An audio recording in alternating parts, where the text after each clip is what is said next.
5년 전 남편과 결혼해 3살 딸을 키우며 단란하게 살아가던 30대 여성 이 씨. 얼마 전 지병으로 투병 중이던 이 씨 남편이 병세가 악화돼 세상을 떠나면서 이 씨에게 불행의 그림자가 드리웁니다.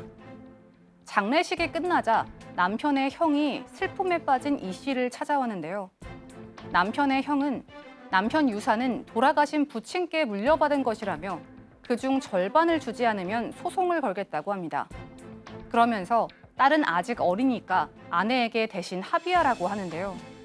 남편 형의 말만 믿고 얼떨결에 상속재산 분할 협의를 하게 된 아내. 하지만 곧바로 어린 딸을 위해서라도 유산을 지켜야겠다고 마음을 바꿉니다. 아내는 이미 한 합의에 무효를 주장할 수 있을까요? 네, 오늘 사건 마당에서 이제 상속 문제를 다루겠는데 이런 사건이 좀 있을 것 같다는 생각이 좀 들고 실제 있었던 사건인데 얼마 전이었습니다. 남편이 사망한 후에 이제 남편 가족들과 상속 분쟁을 벌이고 있는 30대 여성의 사연인데요.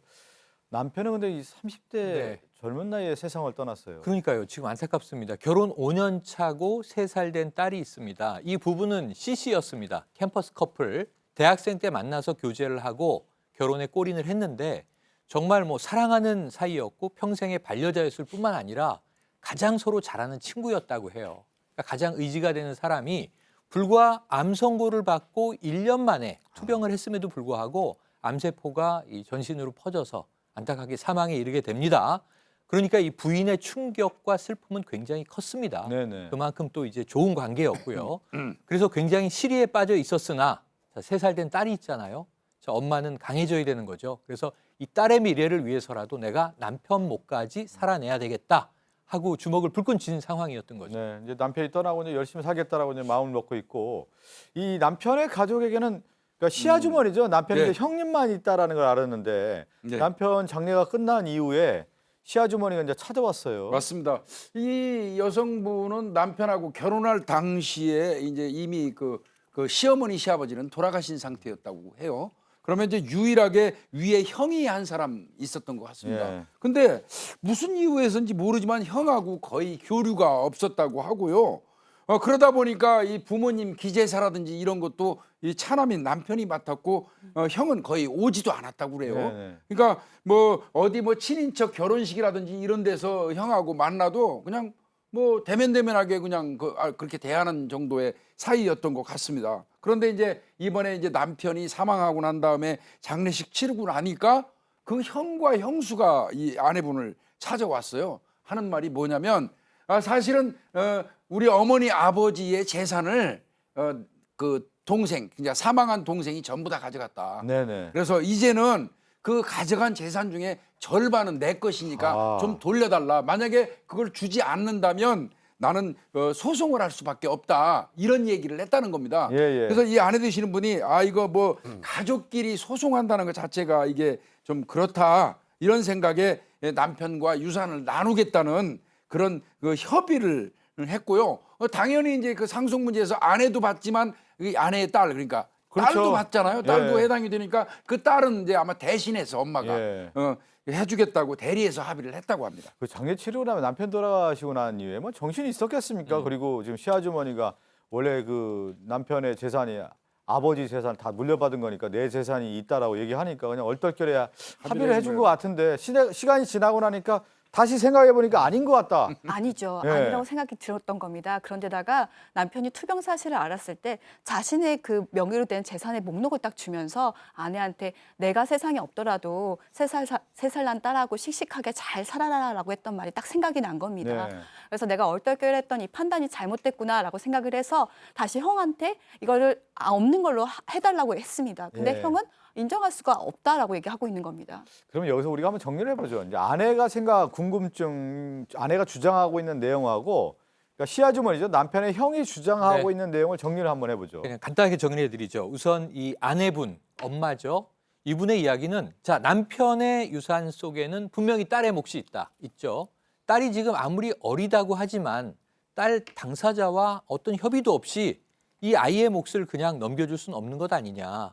따라서 이 시아주버님과 맺은 협의는 무효다. 내가 딸과 함께 모든 남편의 재산을 상속받을 것이다. 이게 이제 부인의 주장인 거고요. 예, 예. 자, 형의 입장은 무슨 얘기냐? 당신이 이 딸아이의 친권자가 아니냐. 친권자는 법적 보호자다. 그러니까 딸을 대신해서 당신이 협의를 할 수도 있고 계약을 할 수도 있는 것이다. 근데 이미 나와 약속을 하지 않았느냐? 따라서 이 재산 분할 약속은 협의는 유효하다. 이게 형의 주장입니다. 예. 그런데 형이 이제 주장을 하고 있고 아내는 오늘 이제 저희가 오늘 30대 여성은 저희에게 이제 상담을 요청해 왔는데 아내의 궁금증, 이 30대 여성의 궁금증은 뭔지요? 네, 크게 두 가지가 있는데요. 사망한 남편이 시아버지로부터 물려받은 이 재산을 꼭 그 형제와 나눠 가져야 하는가라는 것이 첫 번째 궁금증입니다.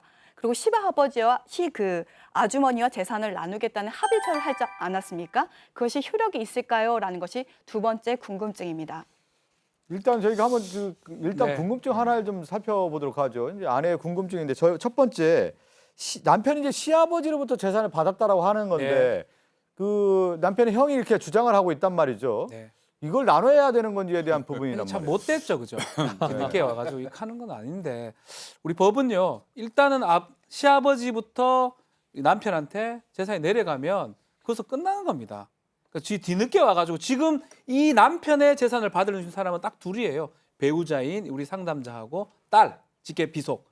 그 사람들이 공동 상속인이지 형은 아무나 상관이 없는 사람입니다. 아무런 상관이 없는 사람이 이상한 얘기를 하면서 네. 왔는데 안 써줬으면 참 좋은데 그 상속 재산 분할 뭐 협의 각서는 뭐 이런 거는 그 법적인 상속 재산 분할은 아니고 그냥 돈 좀 주겠다는 증여각서 같은 건데 법적으로는 사실은 줄 의무가 없는데 그걸 썼다는 게 좀 아쉽긴 하네요. 네. 그런데 이제 하나 좀 짚어봐야 될 건 이 지금 시아버지가 언제 사망했는지는 좀 중요하게 살펴볼 필요가 있어요. 왜냐하면 예를 들어서 지금 이 형이 아예 뭐 연락도 안 하고 살다가 그냥 아버지가 유언으로 그래 작은 아들 다 줘야지 그래서 유언장을 통해서 줬다면 이제 아버지가 사망하고 1년이 지나지 않았으면 유류분반환 청구라는 걸 할 수 있는 네, 거고요. 네. 그거는 사망을 시아주버니 입장에서는 그런 시아버지 거죠. 입장에서 네. 또 하나는 그냥 자기도 전혀 모르게 상속 재산을 전부 다 예를 들어서 이제 둘째가 다 가져가고 자기는 모르고 있었으면 이제 유언이 없는 경우에 그거는 네. 상속회복 청구라는 게 있는데 그거는 이제 시아버지가 사망하고 3년 이내 사망한 걸 안 걸로부터 3년 이내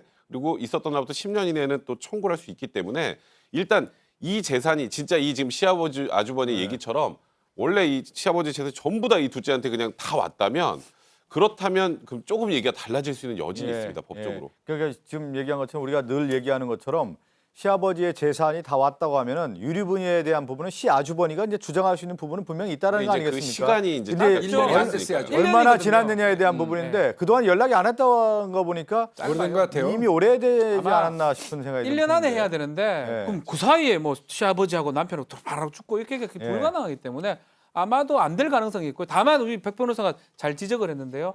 만약 남편이 그 시아버지 유언이나 이런 거 무시하고 막 몰래 이 재산을 다 취득했다면 예, 예. 만약 10년 안이라면 상속 회복 청구를 형이 할 수가 있어요. 예, 예. 그 부분이 좀 문제될 수 있는데 뭐 그 부분 아니라면 사실은 네. 분할했던 그러니까 거는 이미 이제 아무 의미가 시간 없습니다. 시효라고 하는 거죠. 이제 시효가 시효죠, 좀 시효. 지났을 가능성이 크기 때문에 그 부분에 유류분 청구 소송에 있어서 시아주버니가 주장할 근거는 좀 없다라고 저희가 조언을 드리겠고 하나는 뭐냐면 시아주버니가 찾아와서 이 재산 일정 부분 나라고 하면서 합의서를 지금 네. 오늘 썼잖아요. 30대 여성이 써줬단 말이에요. 네, 그렇죠. 이 효력이 있나요? 합의서가? 일단은 이 어린 딸, 3살 딸의 법정 대리인은 엄마죠. 네, 원래. 그러니까 엄마가 이 딸의 재산상 법률 행위는 다 대리를 하게 돼 있습니다. 예, 예. 그런데 이런 경우가 있잖아요. 아이가 너무 어려서 이제 엄마지만 아이고 재산 뭐 내 있는 쪽으로 좀 빼돌릴까? 그러니까 그런 생각을 할 수도 있잖아요. 예를 들어서 그걸 이해상반행이라고 그래요. 그러니까 내가 이 딸의 재산에 관련된 어떤 법률 행위를 하는데 이게 딸한테는 손해가 되고 나한테는 이득이거나 제3자한테 이득이 되는 경우에는 그 경우에는 이해상반행이라고 해서 이거는 이해관계가 있는 엄마가 직접 못하고 법원에 특별대리인 선임을 신청을 해야 됩니다. 예, 그렇죠. 특별대리인이 선임이 돼서 이 사람이 이 3살 난 딸에 대해서 재산상 손해가 될 만한 법률 행위를 해야 되는데 지금 엄마가 있잖아요. 네, 네. 엄마가 있으면 그 자체로 무효입니다. 무효이지. 자신 거는 이게 무효이긴 한데 이 상속 재산 분할이 아닙니다. 공동 상속인 간에 하는 게 상속 재산 분할이고 계속 얘기하지만 이 사건의 공동 상속인은 딸하고 이 엄마 엄마죠. 부인이거든요. 형은 아무 관계 없는 사람인데 예. 근데 그걸 써줬단 말이에요. 그 써줬던 게 상속 재산 분할 협의는 아니지만 증여의 의미가 있다고 볼 가능성은 있어요. 예. 다만 딸 부분은 의미가 없습니다. 딸 부분은 자신이 할 수 없는 상황이기 때문에 네. 자신 부분에 대해서 자신이 가지고 있는 1.5 딸은 1입니다. 예. 그 그 자식 상속분에 대해서 여지가 있긴 한데요. 재판부에서 그까지 받아들일 줄은 의문이고 형이 지금 뒤늦게 와가지고 엉뚱한 얘기했다고 아니, 볼 좀 가능성이 생각해봤을 그런데 때 이런 딸 게- 부분까지 또 시아 주번이가 주장한다라는 게 또 딸 부분이죠. 여기. 그러니까 여기서는 주장하는 것은 딸 부분인데 그 부분을 받아들이고 뭐 이 지금 의뢰하신 분께서는 뭐 일단은 난 딸에 관련해서 제가 말씀드렸던 것처럼 이해상반행위가 딸 부분은 당연히 무효인 거고 그러니까 예. 그리고 저쪽에서는 아 이거 친권자니까 알아서 하면 되잖아라고 네. 주장을 했던 건데 그 부분 신경 안 써도 되는데 조금 전에 아. 말씀하셨던 것처럼 이제 이 본인 부분 네, 부분을 증여하기로 했잖아요. 그런데 지금 시아 주번이가 했던 얘기 중에 아버지 재산을 네 동생이 다 가져가 네 남편이 다 가져가가지고 우리가 받아야 될 몫이 있어라고 거짓말을 했다면 예. 이건 사기한 법률행위로 취소할 수 있습니다. 일단은 저희가 정리를 해보면 유리분 청구 소송도 시효에 대한 부분이 있고 특히 이제 딸의 부분에 대한 부분을 재산을 나눠주겠다라고 어머니가 대신 합의. 대신했다라고 하는 것은 효력이 없다. 네, 그건 이렇게 당연히 정리를 효력이 당연히 없고, 효력이 없다라는 본인 부분으로. 것도 지금 시아 주번이가 네. 와서 속인 거라면 예. 뭐 이 남편이 돈을 다 받았다거나 나도 받아야 될 몫이 반이 있다거나 거짓말이었다면 그거는 상대방을 속여서 돈을 받아낸 행위이기 때문에 네. 이거는 사기한 법률이니까 좀 물어보고 여기 왔습니다 하면 변호사가 이거 안 줘도 됩니다 이렇게 좀 물어보고 했었으면 하는 그런 아쉬움 사실이 그러니까 있습니다. 합의서와 관련된 부분도 시아 주번이가 명확하게 그 근거를 대야만 그렇죠. 된다라는 것을 그렇습니다. 정리를 해야 쓸 되겠군요. 필요가 없는 예. 계약서였죠. 함께 사는 세상으로 가겠습니다.